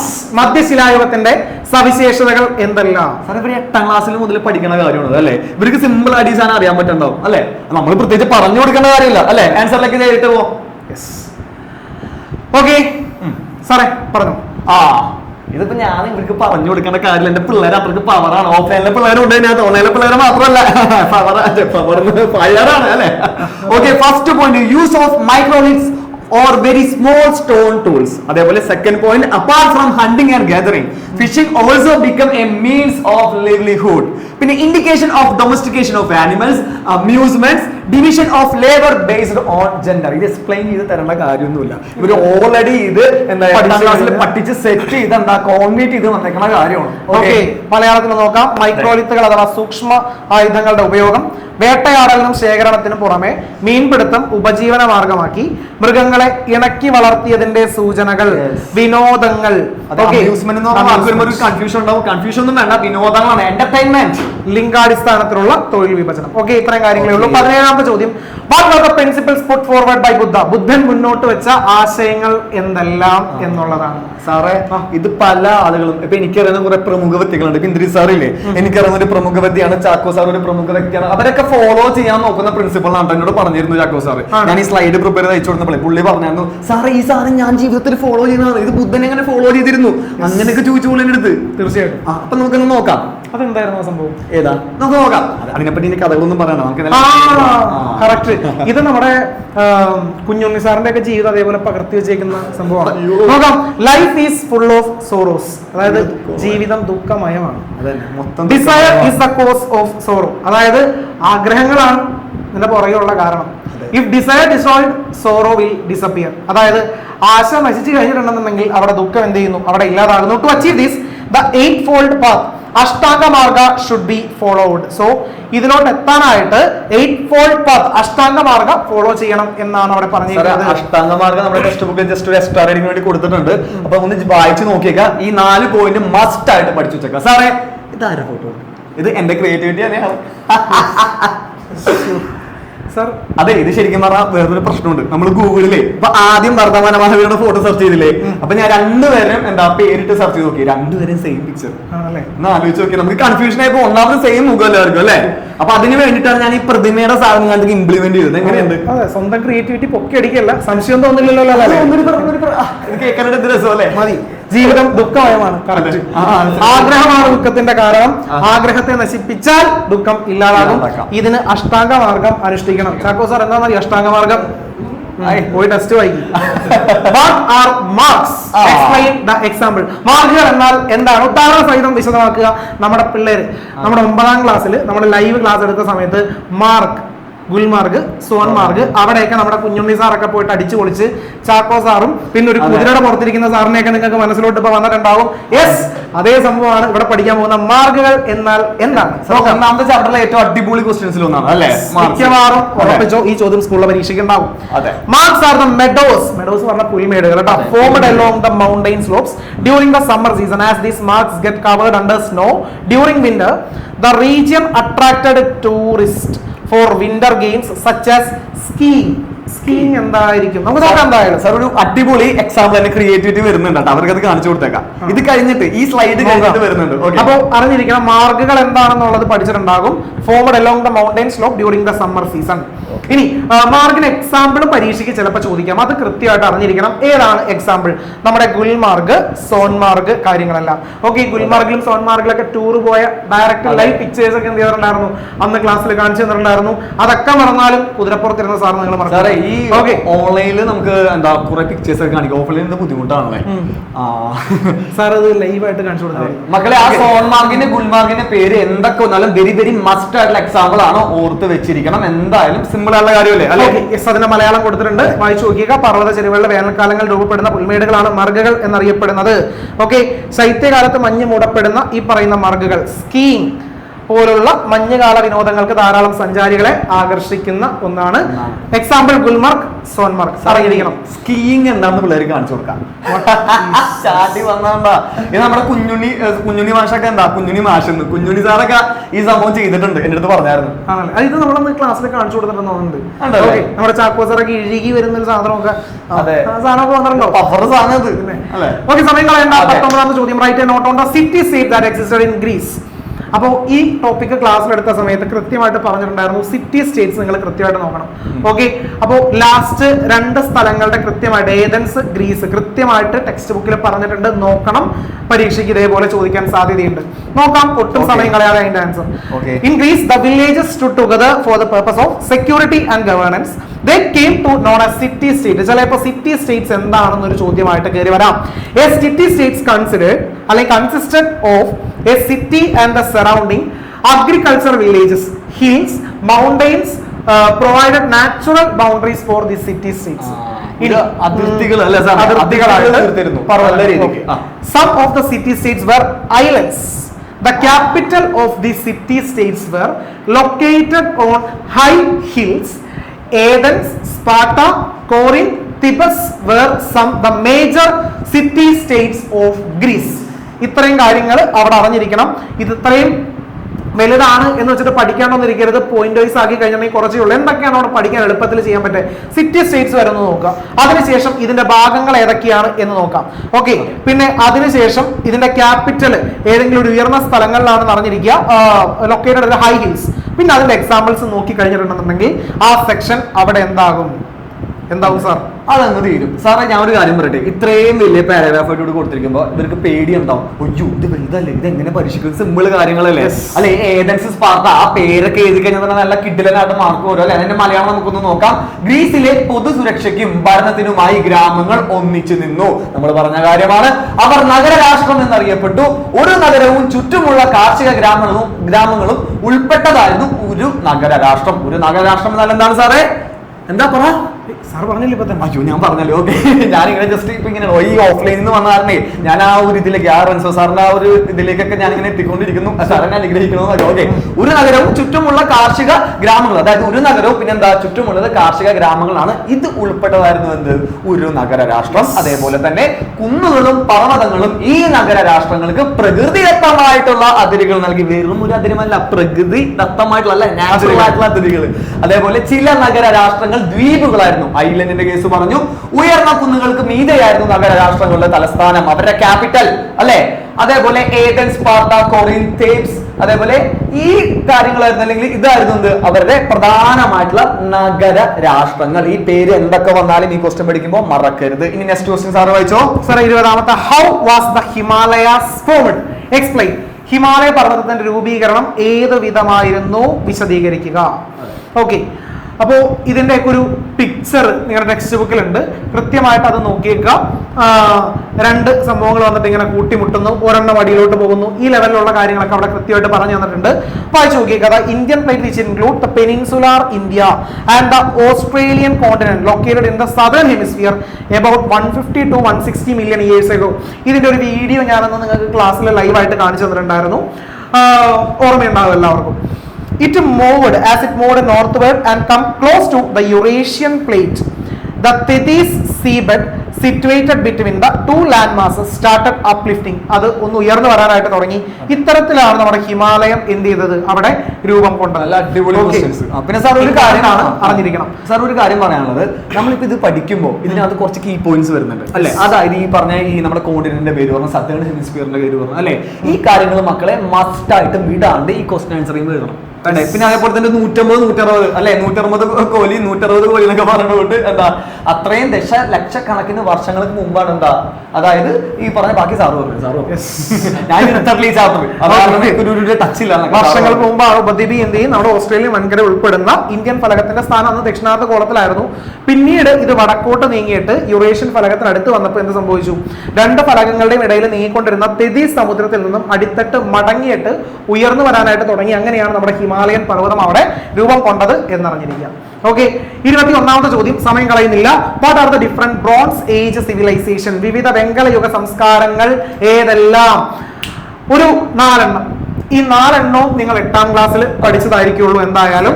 ഒന്നാമതാണ് Indus Valley civilisation, Sindhu നദീതട സംസ്കാരം, അതേപോലെ ചൈനീസ് സംസ്കാരം, ഈജിപ്ഷ്യൻ സിവിലൈസേഷൻ അഥവാ ഈജിപ്ഷ്യൻ സംസ്കാരം, മെസപ്പൊട്ടോമിയൻ സിവിലൈസേഷൻ അഥവാ മെസപ്പൊട്ടോമിയൻ സംസ്കാരം എന്ന് പറയുന്നത് പഠിച്ച് പോയേക്കണ കാര്യങ്ങളായിരുന്നു. നമ്മൾ പ്രത്യേകിച്ച് എക്സ്പ്ലനേഷൻ ഒന്നും വേണം. ഒരു കാര്യം ചെയ്താലോ, 8ാം ക്ലാസ്സിൽ ചോദ്യം ചോദിക്കാം. ചോദിച്ചു. ഹൈറോഗ്ലിഫിക്സ് ഇതിൽ ഏത് റെവല്യൂഷനുമായി ബന്ധപ്പെട്ടിരിക്കുന്നു? കമന്റ് ചെയ്യാം. അതന്നെ എല്ലാവരും കമന്റ് ചെയ്തോളാം. കമന്റ് ചെയ്യുന്നവർക്ക് ചാക്കോ സാറിനോക്കാം. കമന്റ് ചെയ്ത് നമ്മൾ തെരഞ്ഞെടുക്കുമല്ലേ, ചാക്കോ സാറിന്റെ ആകർഷകരമായിട്ടുള്ള സമ്മാനങ്ങൾ ഇരിക്കുന്നുണ്ട്, വെയിറ്റ് ചെയ്യുന്നുണ്ട്. ചാക്കോ സാറിനോക്കാം. 22ാമത് ചോദ്യം, what does the 7th schedule of the constitution of India says about the separation of powers? Indian ഭരണഘടനയുടെ 7ാമത്തെ പട്ടികയിൽ അധികാര വിഭജനത്തെ കുറിച്ചിട്ട് പറഞ്ഞിട്ടുണ്ട്. അത് എങ്ങനെയെല്ലാം? ഓക്കെ, അപ്പോ 7ാമത്തെ ഷെഡ്യൂളിൽ എന്തിനെ കുറിച്ചിട്ടാണെന്നുള്ളത് നമ്മുടെ ക്ലാസ്സിൽ കൃത്യമായിട്ട് പറഞ്ഞിട്ടുണ്ട്. 7. ഈ 7 എന്ന് പറയുന്ന സംഭവം അങ്ങ് തല തിരിച്ചു കഴിഞ്ഞിട്ടുണ്ടെങ്കിൽ എല്ല് പോലെയാണ്. സോ ഈ എല്ല് വെച്ചിട്ടാണ് ഇത് സ്റ്റാർട്ട് ചെയ്യുന്നത്. എന്ന് പറഞ്ഞിട്ടുണ്ടെങ്കിൽ അവിടെ ലിസ്റ്റുകളെ കുറിച്ചിട്ടാണ് പറയുന്നത് എന്നുള്ള കാര്യങ്ങൾ ഒരു കോഡൊക്കെ ഇട്ടിട്ടെന്ന് നമ്മൾ പറഞ്ഞിട്ടുണ്ടായിരുന്നു. യെസ്, അപ്പോ 7ാമത്തെ ഷെഡ്യൂളിൽ അവിടെ ലിസ്റ്റുകളെ കുറിച്ചിട്ടാണ് പറയുന്നത്. ഏതൊക്കെയാണ് നമുക്ക് പഠിക്കാനുള്ള ലിസ്റ്റുകൾ അറിഞ്ഞിരിക്കുക. ഏതൊക്കെയാണ് ലിസ്റ്റുകൾ? 1 യൂണിയൻ ലിസ്റ്റിനെ കുറിച്ച് പറയുന്നുണ്ട്, അതേപോലെ സ്റ്റേറ്റ് ലിസ്റ്റിനെ കുറിച്ച് പറയുന്നുണ്ട്, അതേപോലെ കൺകറന്റ് ലിസ്റ്റിനെ കുറിച്ചിട്ട് പറയുന്നുണ്ട്. പിന്നെ ഏറ്റവും ലാസ്റ്റ് അവിടെ റെസിഡ്യൂറി പവേഴ്സിനെ കുറിച്ചിട്ടും അവിടെ പറയുന്നുണ്ട്. ഓക്കെ, അപ്പോ ഓടിച്ചൊന്ന് പറഞ്ഞു കഴിഞ്ഞിട്ടുണ്ടെങ്കിൽ യൂണിയൻ ലിസ്റ്റിൽ നമ്മുടെ സെൻട്രൽ ഗവൺമെന്റിന് നിയമനിർമ്മാണം നടത്താവുന്ന വിഷയങ്ങളാണ് ഏതിൽ വരുന്നത്? നമ്മുടെ യൂണിയൻ ലിസ്റ്റിൽ വരുന്നത്. അതിന്റെ എക്സാമ്പിൾ ഒന്ന് അറിഞ്ഞിരിക്കുക. ഫോറിൻ അഫയേഴ്സ്, ഡിഫൻസ് അഥവാ പ്രതിരോധം, റെയിൽവേ, ബാങ്കിങ്, സിറ്റിസൺഷിപ്പ് അഥവാ പൗരത്വം, ഇതെല്ലാം യൂണിയൻ ലിസ്റ്റിന് എക്സാമ്പിൾ ആണ്, അറിഞ്ഞിരിക്കുക. വെരി വെരി ഇമ്പോർട്ടന്റ് ആണ്, അതൊന്ന് നോട്ട് ചെയ്ത് വെച്ചേക്കാം. ഓക്കെ, ചിലപ്പോൾ അതൊരു ടേബിൾ കംപ്ലീഷനോ മാച്ച് ദ ഫോളോയിങ്ങിലോ അത് കയറി വരാനുള്ള ഒരു സാധ്യതയും ഉണ്ട്. വിദേശകാര്യം, പ്രതിരോധം, റെയിൽവേ, ബാങ്കിങ്, പൗരത്വം, ഇതാണ് യൂണിയൻ ലിസ്റ്റിൽ വരുന്നത്. സാറേ, അടുത്തത് നമ്മുടെ സ്റ്റേറ്റ് ലിസ്റ്റിനെ കുറിച്ചാണ് പറയുന്നത്. സ്റ്റേറ്റ് ലിസ്റ്റ് സാറേ ഞാൻ വായിക്കാം. പറഞ്ഞു. Okay, state list. This is a list of subjects over which state governments have legislative powers in normal circumstances. Initially it had 66 subjects. അതായത് 66 സബ്ജക്ട് ഈ സാധനത്തിനുണ്ട് അല്ലെ. സോ സാധനം എന്ന് പറയാൻ പറ്റില്ല. ഓക്കെ, വെറുതെ പറഞ്ഞതാണ്. ലിസ്റ്റിൽ വരുന്ന വിഷയങ്ങളാണെന്ന് അറിഞ്ഞിരിക്കുക. അതിൽ എക്സാമ്പിളുകളാണ് ഏതൊക്കെയാണ് സാറേ? അഗ്രികൾച്ചർ, കൃഷി. അടുത്തത് ജയിൽസ്. അടുത്തത് പോലീസ്. അടുത്തത് ലോക്കൽ ഗവൺമെന്റ്. ഓക്കെ, അപ്പൊ ഇത്രയും ഭാഗം നിങ്ങൾക്ക് മനസ്സിലായിട്ടുണ്ടാവും. ഒരു ചോദ്യം ഇതിലൊരെണ്ണം നമ്മൾ ക്ലാസ് എടുത്തപ്പോൾ നമ്മുടെ കുഞ്ഞുണ്ണി സാറിന്റെ ഡിപ്പാർട്ട്മെന്റ് ആണെന്ന് പറഞ്ഞ് പഠിച്ചിട്ടുണ്ടായിരുന്നു. പല ക്ലാസ്സുകളായിട്ട് നമ്മൾ റിപ്പീറ്റ് ചെയ്ത് പറഞ്ഞിട്ടുണ്ടായിരുന്നു ഓർത്തിരിക്കാൻ എളുപ്പത്തിന്. കുഞ്ഞുണ്ണി സാറിന്റെ ഡിപ്പാർട്ട്മെന്റ് ഇതിലൊരെണ്ണം ഉണ്ട്. ഓർമ്മയുള്ളവർ അതെ, കൃഷി നല്ല പരിപാടിയല്ല, ഞാൻ ചെയ്താലെന്ന് ആലോചിക്കുന്നുണ്ട്. അത് കുഴപ്പമില്ല, പിന്നെ അതായിരുന്നില്ല കുഞ്ഞുണ്ണി സാറിന്റെ ഡിപ്പാർട്ട്മെന്റ്. എനിക്ക് മനസ്സിലായി, ബാക്കി നിങ്ങൾ ഊഹിച്ചെടുത്തു. അടുത്ത കൺകറന്റ് ലിസ്റ്റ്. നമ്മുടെ സ്റ്റേറ്റ് ഗവൺമെന്റിനും സെൻട്രൽ ഗവൺമെന്റിനും ഒരേപോലെ നിയമനിർമ്മാണം നടത്താവുന്ന വിഷയങ്ങളാണ് കൺകറന്റ് ലിസ്റ്റിൽ വരുന്നത്. എക്സാമ്പിൾ ആണ് education, forestry, trade union, marriage, birth and death registration. ഇതെല്ലാമാണ് കൺകറന്റ് ലിസ്റ്റ് അഥവാ സമവർത്തി ലിസ്റ്റിൽ വരുന്നത്. ഓർത്തിരിക്കണം, വിദ്യാഭ്യാസം, വനം, അതേപോലെ ട്രേഡ് യൂണിയൻ, വിവാഹം, ജനന മരണ രജിസ്ട്രേഷൻ മുതലായ ഏതിലാണോ വരുന്നത്? സമവർത്തി ലിസ്റ്റിലാണ് വരുന്നത്, അറിയാം. പഠിച്ചിരിക്കണം നിങ്ങൾ. ഓക്കെ, അടുത്തത് ലാസ്റ്റ് ആണ് റെസിജ്വറി പവേഴ്സ്. സാറേ, ഈ പറഞ്ഞ സെൻട്രൽ സ്റ്റേറ്റ് ലിസ്റ്റിലോ യൂണിയൻ ലിസ്റ്റിലോ കൺകറന്റിലോ വരാത്ത വിഷയങ്ങൾ ഉണ്ടാവില്ലേ? ആ വരാത്ത വിഷയങ്ങളാണ് എവിടെ വരുന്നത്? നമ്മുടെ റെസിജ്വറി പവേഴ്സിൽ വരുന്നത്. അതിന് എക്സാമ്പിൾ ആണ് ഏത്? Cyber laws. അപ്പോ അതിലാര് നിയമനിർമ്മാണം നടത്തും? സ്റ്റേറ്റിലാണെന്നുണ്ടെങ്കിൽ സ്റ്റേറ്റ് ഗവൺമെന്റ് നടത്തും. സെൻട്രൽ നമ്മുടെ യൂണിയൻ ലിസ്റ്റ് ആണെങ്കിൽ നമ്മുടെ സെൻട്രൽ ഗവൺമെന്റ് നടത്തും. അപ്പൊ അതേപോലെ റെസിജ്വറി പവേഴ്സ് ആണെങ്കിൽ ആരായിരിക്കും നടത്തുക? അത് ശരി. അവരൊന്ന് കമന്റ് ചെയ്യട്ടെ, അവർക്ക് ഇത് കൊടുക്കണ്ടേ? റെസിജ്വറി പവേഴ്സിൽ ആരാണ് നിയമനിർമ്മാണം നടത്തുക എന്നുള്ളത് കമന്റ് ചെയ്തേക്കാം. യെസ്. അപ്പോ അത്രയും കാര്യങ്ങൾ അറിഞ്ഞിരിക്കുക. 23ാമത്തത് match the items given in the column A and B properly. അതായത് മാച്ച് ദ ഫോളോയിങ് ക്വസ്റ്റ്യൻ ആണ്. സാറേ പറഞ്ഞു. ഓക്കെ, ഇതും 8ാം ക്ലാസ്സിലൊക്കെ പഠിച്ചു വന്ന കാര്യമാണ്. ഞാൻ പറയാൻ പോണ ക്വസ്റ്റ്യൻ കംപ്ലീറ്റ് 8ാം ക്ലാസ്സിൽ പഠിച്ചു വന്ന കാര്യങ്ങളാണ് അല്ലെ? ആദ്യം എന്താ? ഷോവേ ഗുഹ. അതിന്റെ ഓപ്പോസിറ്റ് നമുക്ക് വന്നിരിക്കുന്നത് എന്താ? വീനസ് പ്രതിമ അല്ലെങ്കിൽ വീനസ് ഫിഗറൈൻ. അതിന് രണ്ടാമത് നമുക്ക് വന്നിരിക്കുന്നത് കുസാ ഗുഹ, അതായത് കുസാ കേവ്. ദ കാർവിംഗ്സ് ഓൺ ബോൺ, അസ്ഥികളിലെ കൊത്തുപണിയാണ് നമുക്ക് അതിനെതിരെ വന്നിരിക്കുന്ന ഓപ്ഷൻ. പിന്നെ മൂന്നാമത് വന്നിരിക്കുന്നത് സറൈസ്ക്, അതായത് എന്താണ്? അതും അതിന്റെ ഓപ്പോസിറ്റ് വന്നിരിക്കുന്നത് നമുക്ക് figure of animal and woman, അതായത് മൃഗത്തിന്റെയും സ്ത്രീകളുടെയും രൂപം. പിന്നെ ഏറ്റവും അവസാനം നമുക്ക് വന്നിരിക്കുന്നത് ലാ ഗർമ ഗുഹ. ഓക്കെ, അതായത് ലാ ഗർമ കേവ്. അതിന്റെ ഓപ്പോസിറ്റ് വന്നിരിക്കുന്നത് ഡെപിസിഷൻ ഓഫ് ആനിമൽ, മൃഗങ്ങളുടെ ചിത്രീകരണം. ഇത് നല്ല രീതിയിൽ ഷഫിൾ ചെയ്ത് നല്ല സെറ്റ് ആയിട്ട് വന്നിട്ടുണ്ട്. നമുക്കൊന്ന് നോക്കാം. ഒന്നാമത്തത് ഷോവേ ഗുഹ. ഷോവേ ഗുഹ എവിടെയാണ് സാറേ? ഷോവേ ഗുഹ എവിടെയായിരിക്കും? ഇങ്ങനെ പോയിതാ. അതെ, ഇവിടെ കൊടുക്കാം നമുക്ക്. ഡെപിസിഷൻ ഓഫ് ആനിമൽസ്. അടുത്തത് കുസാ ഗുഹ. കുസാ ഗുഹ എവിടെയായിരിക്കും? സാറേ ഞാൻ പറയാം. കുസാ ഗുഹ അതായിട്ട് കണക്ട് ചെയ്യുന്നത് figure of animal and woman, അതായത് മൃഗത്തിന്റെയും സ്ത്രീയുടെയും രൂപം. ഓക്കെ, അടുത്തത് സറയസ്ക്. സറയസ്ക് അത് എവിടെയായിരിക്കും? സറയസ്. സർ അടുത്തത് വീനസ് ഫിഗറൈൻ, അതായത് വീനസ് പ്രതിമ, അതായിട്ടാണ് കണക്ഷൻ വന്നിരിക്കുന്നത്. ഇനി ഏറ്റവും അവസാനത്തെ ഒറ്റ ഒരു ഗുഹയുടെ അല്ലെങ്കിൽ ഒരു കേവിന്റെ കേസ് ഉള്ളൂ. ഇതിങ്ങനെ പോയി.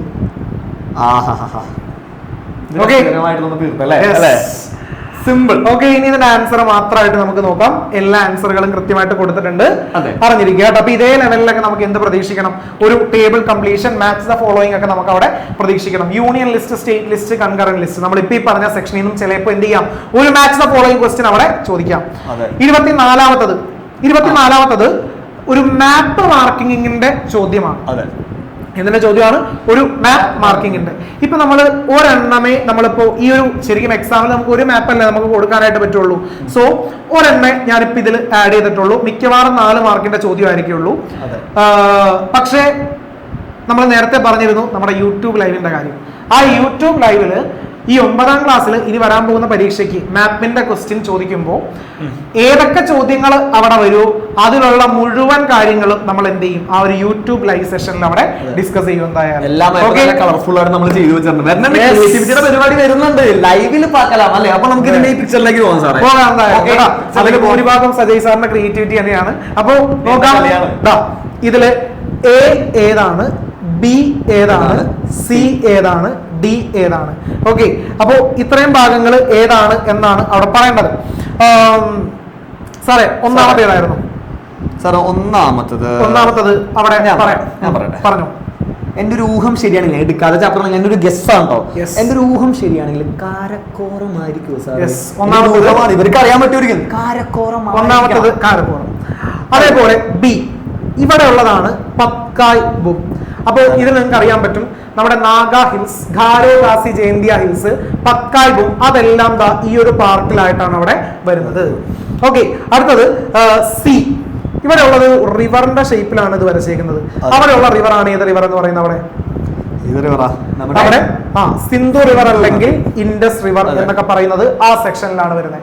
അതേപോലെ ഡി ഏതാണ് അവിടെ പറഞ്ഞേക്കുന്നത്? ഏറ്റവും അടിപൊളി റിവർ, എനിക്ക് ഭയങ്കര ഇഷ്ടമുള്ള ആ ഒരു റിവറിന്റെ പേര് എനിക്ക് ഭയങ്കര ഇഷ്ടമാണ്. ഗംഗ. ഞാൻ പറഞ്ഞു ഗംഗ. നല്ലൊരു ഒരു പെൺകുട്ടിയുടെ പേരാണ്, അതാണ് സാർ അത് പറഞ്ഞത്, ഗംഗ. ഓക്കെ, അപ്പോ ഗംഗ റിവർ കേട്ടോ.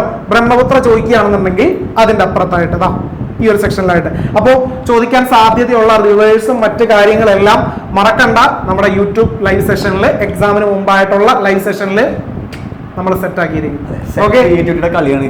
സോ അതിന്റെ ആൻസറുകളാണ് ഇവിടെ തന്നേക്കുന്നത്.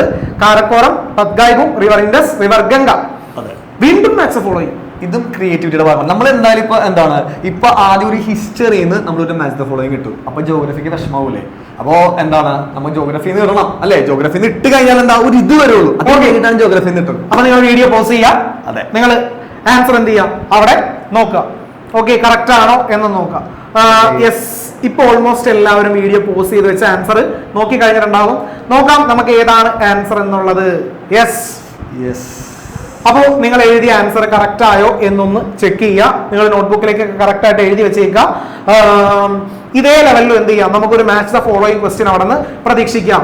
സാർ ഇപ്പൊ നേരത്തെ വന്ന ക്വസ്റ്റ്യൻ നമ്മുടെ നോർത്ത് ഇന്ത്യൻ പ്ലെയിൻസിന്റെ ഡിവിഷൻ ആയിരുന്നില്ലേ? Yes. അല്ലെ? നമ്മൾ അതിനെപ്പറ്റി ഒരു ക്വസ്റ്റ്യൻ നേരത്തെ ഇന്ദ്രീസ് സാർ ഇന്നിപ്പോ ചർച്ച ചെയ്ത കാര്യമാണ് അല്ലെ? അപ്പോ 26ാമത്തെ ചോദ്യം സാറേ വായിച്ചോ. Prepare a write-up on the two subdivisions of the Bay of Bengal branch of the south-west monsoon. അതായത് തെക്കു പടിഞ്ഞാറൻ മൺസൂണിന്റെ ശാഖകളിൽ ഒന്നായ ബംഗാൾ ഉൾക്കടൽ ശാഖയുടെ ഉപശാഖകളെ കുറിച്ചൊരു കുറിപ്പ് തയ്യാറാക്കാം. ഭയങ്കര ട്രിക്കി ആയിട്ടുള്ള എന്നാൽ ഉള്ളിൽ നിന്നുള്ള ഇമ്പോർട്ടന്റ് ആയിട്ടുള്ള ഒരു ക്വസ്റ്റ്യൻ ആണ്. ഓക്കെ, അപ്പൊ നമുക്ക് നോക്കാം, അതിന്റെ ആൻസർ നോക്കാം. Okay, entering the land through the Sundarbans Delta region gets bifurcated into two sub-branches. One branch moves eastward and enters the Brahmaputra plain, causing widespread rains. The other branch, moving westward along the Ganga plain, causes rainfall in West Bengal, Bihar, Uttar Pradesh, Delhi, and proceeds further westward. Over the Punjab plain, this branch joins the Arabian branch, which is moving parallel to the Aravalli mountains and then bring rain to the foothills of the western Himalayas. വലുതും മനസ്സിലായിപ്പോ ഇംഗ്ലീഷിൽ ഇങ്ങനെ വായിച്ചു പോയി അല്ലേ സാറേ? സുന്ദരവനം delta പ്രദേശത്തിലൂടെ കരയിലേക്ക് പ്രവേശിക്കുന്ന ബംഗാൾ ഉൾക്കടൽ ശാഖ രണ്ട് ഉപശാഖകളായിട്ട് പിരിയുന്നു. ആക്ച്വലി നമ്മുടെ സൗത്ത് വെസ്റ്റ് മൺസൂൺ ഉണ്ടല്ലോ, ശരിക്കും ഇപ്പൊ 10ാം ക്ലാസ്സുകാർക്ക് പഠിക്കാനുണ്ട്. അവിടെ bay of Bengal branch, Arabian sea branch എന്നിങ്ങനെ രണ്ടായിട്ട് തിരിയുന്നുണ്ട്. ഇതിൽ വരുന്ന ഈ ഒരു ബംഗാൾ ഉൾക്കടൽ ശാഖ അത് ഈ ഒരു പ്രദേശത്തെത്തും എന്ത് ചെയ്യും, വീണ്ടും രണ്ട് ശാഖകളായിട്ട് അവിടെ തിരിയും. ഒന്ന് കിഴക്ക് ദിശയിൽ ബ്രഹ്മപുത്ര സമതലത്തിലേക്ക് പ്രവേശിച്ച് വൻതോതിൽ എന്ത് നൽകുന്നു, അവിടെ മഴ നൽകുന്നു. പടിഞ്ഞാറ് ദിശയിൽ ഗംഗാ സമതലത്തിലേക്ക് പ്രവേശിക്കുന്ന ഉപശാഖയാകട്ടെ പശ്ചിമ ബംഗാൾ, ബീഹാർ, ഉത്തർപ്രദേശ്, ഡൽഹി എന്നിവിടങ്ങളിൽ മഴ നൽകി മുന്നേറുന്നു. ഇത് ആരവല്ലി പർവ്വത നിരക്ക് സമാന്തരമായിട്ട് നീങ്ങുന്ന അറബിക്കടൽ ശാഖ, അത് ഞാൻ പറഞ്ഞിരുന്നല്ലോ നേരത്തെ രണ്ടെണ്ണമായിട്ട് വരുന്നുണ്ടായിരുന്നുള്ളത്. അറബിക്കടൽ ശാഖയുമായിട്ട് പഞ്ചാബ് സമതലത്തിൽ വെച്ചിട്ട് അത് കൂടിച്ചേരുകയും പടിഞ്ഞാറൻ സമതലത്തിന്റെ അടിവാര മേഖലയിൽ വരെ എന്ത് ചെയ്യുന്നു, മഴ എത്തിക്കുകയും ചെയ്യുന്നു. ഒരു കാര്യം കൂടെ അറിഞ്ഞിരിക്കുക, ഇന്ത്യയിലത്തെ മേജർ റെയിനി സീസൺ ഏതാണെന്ന് ചോദിച്ചാൽ അത് സൗത്ത് വെസ്റ്റ് മൺസൂൺ സീസൺ ആണ് എന്ന് കൃത്യമായിട്ട് അവിടെ സാധ്യതയുള്ള ഒരു ചോദ്യമാണ്. അതേപോലെ നോർത്ത് ഈസ്റ്റ് മൺസൂൺ സീസൺ ഉണ്ട്. ഈ നോർത്ത് ഈസ്റ്റ് മൺസൂൺ സീസൺ നമ്മുടെ തമിഴ്നാടിന്റെ പ്രധാനപ്പെട്ട മഴക്കാലം അതാണ്. പക്ഷെ ഇന്ത്യയിൽ പൊതുവെ എല്ലായിടത്തും ഏറ്റവും പ്രധാനപ്പെട്ട മഴക്കാലം ഏതാണെന്ന് ചോദിച്ചാൽ ഏതാണ്, നമ്മുടെ സൗത്ത് വെസ്റ്റ് മൺസൂൺ ആണ്. 27ാമത്തെ ചോദ്യം ഇത് കിട്ടില്ലെന്ന് ചോദ്യം. ഓക്കെ, ഞാൻ പറയാം. Explain the system of administration of Mauryan rule. Maurya രാജ്യത്തിന്റെ ഭരണ സംവിധാനത്തിനെ കുറിച്ച് വിവരിക്കുക. ഒരു വണ്ടർഫുൾ ക്വസ്റ്റ്യൻ ആണ്. ഓക്കെ, അപ്പോ ഇതിനകത്ത് ഇതിന് ആൻസർ നോക്കാം. The Maurya kingdom was divided into various provinces. അതായത് നാട്ടുരാജ്യങ്ങളാണ് പ്രൊവിൻസസ് എന്ന് പറഞ്ഞാൽ. അപ്പോൾ നമ്മുടെ മൗര്യ കിങ്ഡം എന്താ, വിവിധ നാട്ടുരാജ്യങ്ങളായിട്ട് ഡിവൈഡ് ചെയ്തിരുന്നു. Such provinces were under the control of governors. അതിപ്പോ നമ്മുടെ ഇവിടെ പോലെ ഗവർണേഴ്സിന്റെ കൺട്രോൾ ആയിരുന്നു ഈ പറഞ്ഞ നാട്ടുരാജ്യങ്ങൾ. Pataliputra the capital was under the direct control of the emperor. സാറേ, ഈ എംപറർ അദ്ദേഹത്തിന് മാത്രം എന്താണ് ഡയറക്ട് കൺട്രോൾ ഉള്ള സ്ഥലമാണ് തലസ്ഥാനമായിട്ടുള്ള നമ്മുടെ പാടലിപുത്ര എന്ന് പറയപ്പെടുന്നത്, ഇപ്പോഴത്തെ പട്ന.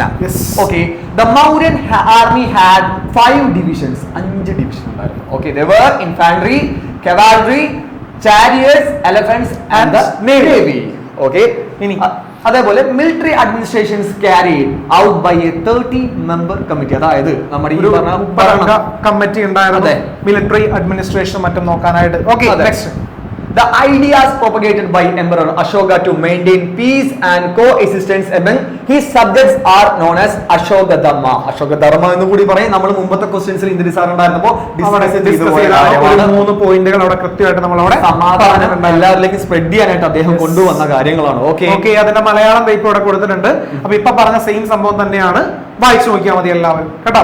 ഓക്കെ, അപ്പോ ഓക്കെ സാർ, നമുക്ക് അടുത്ത ചോദ്യത്തിലോട്ട് പോവാം. സാർ എനിക്ക് മുമ്പ് ഒരു ക്രിയേറ്റിവിറ്റി ഉണ്ട്. ഇതാരായിരിക്കും ചാക്കോ സാർ? ഇതാരായിരിക്കും സാർ? വല്ല പിടുത്തോണ്ടാ? റൺസോ സാർ എന്റെ ക്രിയേറ്റിവിറ്റി കണ്ടിട്ട് കണ്ണിങ്ങനെ മഞ്ഞളിച്ച് നിൽക്കുകയാണ്. ഞാനൊന്ന് തൊഴുതോട്ടടോ. നമ്മുടെ അശോക എംപറർ, അദ്ദേഹത്തിന്റെ ഒരു എന്താണ് ഒരു പ്രതിമ, ഒരു ശിലാരൂപം പോലെ നമ്മൾ എന്താ ചെയ്തേക്കുന്നത്. എനിക്ക് ഇതൊരു ആളയച്ചു തന്നതാ. പൊതുവെ എനിക്ക് ബുദ്ധനെ മാത്രമേ പരിചയമുള്ളൂ. അതിന്റെ കാരണം എന്താണെന്നുള്ളത് നിങ്ങൾക്ക് അറിയാൻ പറ്റും. Okay, yes. അതേപോലെ നമ്മുടെ ക്ലാസ്സിൽ ഒരു മഹർഷിയൊക്കെ വന്നിട്ടുണ്ടായിരുന്നു, ഓർമ്മയുണ്ടോ നിങ്ങൾക്ക്? യെസ്. ഓക്കെ, അപ്പോ 28ാമത്തെയും 29ാമത്തെയും ഏതെങ്കിലും ഒരു ചോദ്യം എഴുതാൻ പറഞ്ഞിട്ടായിരിക്കുള്ളൂ ചോദിക്കുന്നത്. 5 മാർക്കാണ് ആ ഒരു ചോദ്യത്തിന്. Compare and explain Bhabar and Terai region. നോക്കാം. Bhabar, it is a narrow belt approximately 8 to 10 kilometer wide, running parallel to the Shivalik mountain range at the breakup of the slope. It is situated to the south of the Shivalik mountain range along its foothills. This zone of the plain is formed by the deposition of rocks and boulders, not by the river flowing from mountains. Okay, the river flowing through this region are not visible as they flow beneath the rocks and boulders. Okay, Bhabar ഇടുങ്ങിയ ഒരു മേഖലയാണ്. 8 മുതൽ 10 kilometre വീതിയുള്ള ഈ ഒരു പ്രദേശം സിവാലിക് പർവ്വതനിരയ്ക്ക് സമാന്തരമായിട്ട് തെക്ക് ഭാഗത്തായിട്ടാണ് കാണപ്പെടുന്നത്. പർവ്വതങ്ങളിൽ നിന്നും ഒഴുകി വരുന്ന നദികൾ, പാറക്കല്ലുകൾ, ഉരുളൻ കല്ലുകൾ നിക്ഷേപിച്ചതിന്റെ ഫലമായിട്ട് രൂപം കൊണ്ടതാണിത്. പാറകളുടെ അടിയിലൂടെ ഒഴുകുന്നതിനാൽ ഈ പ്രദേശത്ത് കൂടെ ഒഴുകുന്ന നദികൾ എന്ത് ചെയ്യുന്നില്ല, ദൃശ്യമാകുന്നില്ല. പാറക്കല്ല് അല്ലെ, വെരി വെരി ഇമ്പോർട്ടന്റ് ആയിട്ട് നിങ്ങൾ എഴുതേണ്ടതാണ്. ഓക്കെ, അടുത്ത ടെറായ്. സാറേ വായിച്ചോ. The Terai is a marshy and swampy tract, approximately 10 to 20 kilometers wide, running parallel to the Barber Belt.